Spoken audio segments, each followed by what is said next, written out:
Hey guys, today I'm going to read one of my favorite books, Cloudy with a Chance of Meatballs. This book is so silly, and sometimes I wish that food actually rained from the sky. Okay. We were all sitting around the big kitchen table. It was Saturday morning, pancake morning. Mom was squeezing oranges for juice. Henry and I were betting on how many pancakes we could each eat, and Grandpa was doing the flipping. Seconds later, something flew through the air, headed toward the kitchen ceiling, and landed right on Henry. After we realized that the flying object was only a pancake, we all laughed, even Grandpa. Breakfast continued quite uneventfully. All the other pancakes landed in the pan, and all of them were eaten, even the one that landed on Henry. That night, touched off by the pancake incident at breakfast, Grandpa told us the best tall tale bedtime story he had ever told. Across an ocean, over lots of bumpy mountains, across the 3 hot deserts and 1 smaller ocean, there lay the town of Chew and Swallow. In most ways, it was very much like any other tiny town. It had a main street lined with stores, houses with trees and gardens all around them, a schoolhouse, and about 300 people, and some assorted cats and dogs. But there were no food stores in the town of Chew and Swallow. They didn't need any. The sky supplied all the food that they could ever possibly want. The only thing that was really different about Chew and Swallow was its weather. It came about 3 times a day, at breakfast, lunch, and dinner. Everything that everyone ate came from the sky.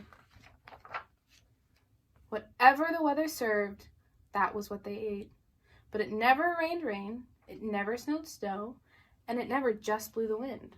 It rained things like soup and juice, it snowed mashed potatoes and green peas, and sometimes the wind blew in storms of hamburgers. Wow, look at those giant clouds. The people could watch the weather report on the television in the morning, and they would even hear a prediction for the next day's food. Looks like it's cloudy with meatballs. When the townspeople went outside, they carried plates, cups, glasses, forks, spoons, knives, and napkins with them. That way, they would always be prepared for any kind of weather. If there were leftovers, and there usually were, people took them home and put them in their refrigerators in case they got hungry in between meals. Look at this little dog. Or this sports guy. Oh, she's using her windshield wipers to wipe off the pancakes. The menu varied. By the time they woke up in the morning, breakfast was coming down. After a brief shower of orange juice, low clouds of sunny-side-up eggs moved in, followed by pieces of toast, butter and jelly sprinkled down for the toast, and most of the time it rained milk afterward. For lunch one day, frankfurters, already in their rolls, blew in from the northwest about 5 miles an hour. There were mustard clouds nearby. Then the wind shifted to the east and brought in baked beans, a drizzle of soda to finish off the meal. Look at, there's no roof.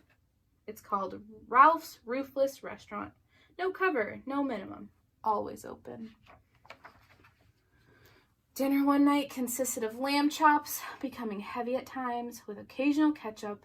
Periods of peas and baked potatoes were followed by a gradual clearing, with a wonderful Jell-O setting in the west.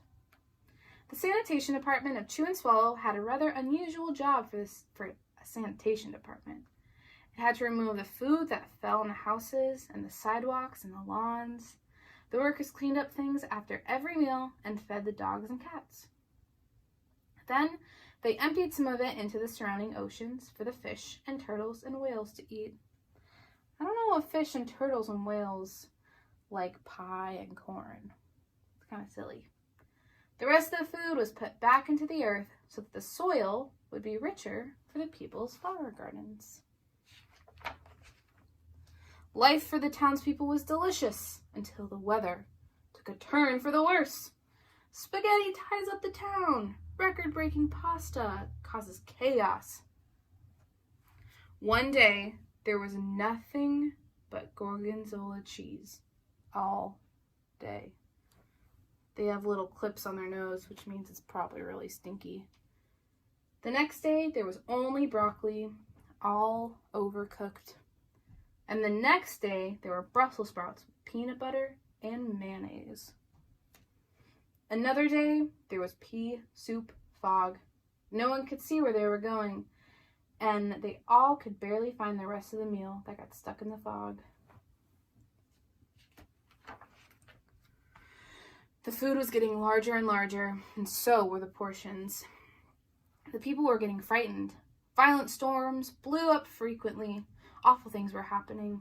One Tuesday, there was a hurricane of bread and rolls all day long, and into the night.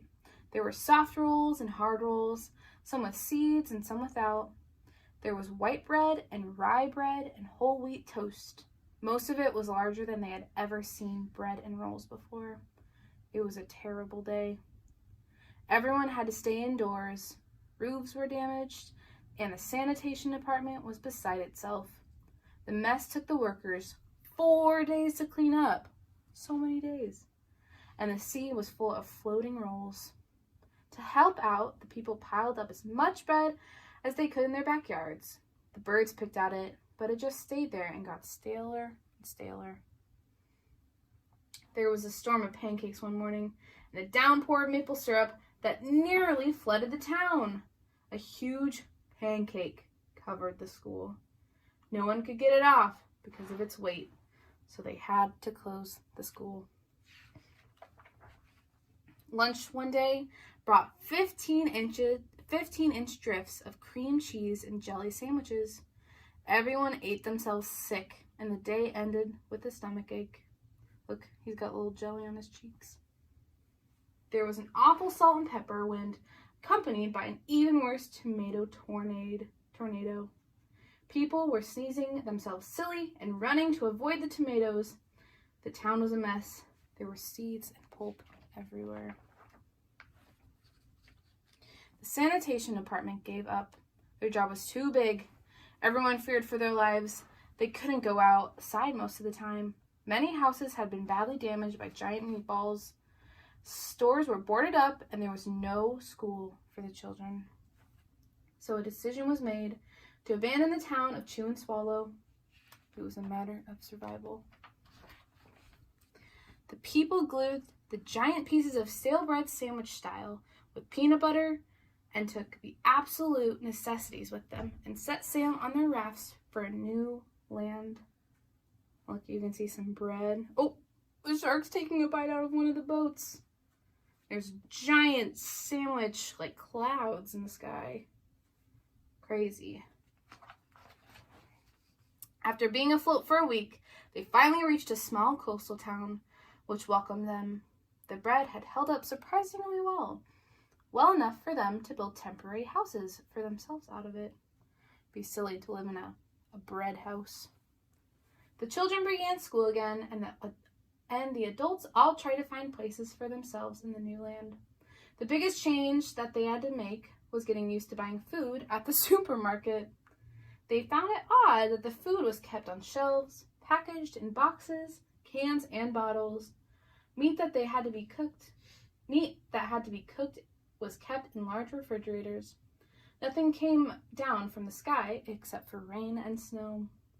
The clouds above their heads were not made out of fried eggs. No one ever got hit by a hamburger again, and nobody dared to go back to Chew and Swallow to find out what had happened to it. They were too afraid. Henry and I were awake until the very end of Grandpa's story. I remember his goodnight kiss. The next morning, we woke up to see snow falling outside our window. We ran downstairs for breakfast and ate it a little faster than usual so we could go sledding with Grandpa. It's funny, but even as we were sledding down the hill, we thought we saw a giant pat of butter at the top, and we could almost smell mashed potatoes. The end. Thanks so much for listening to that story. See you next time.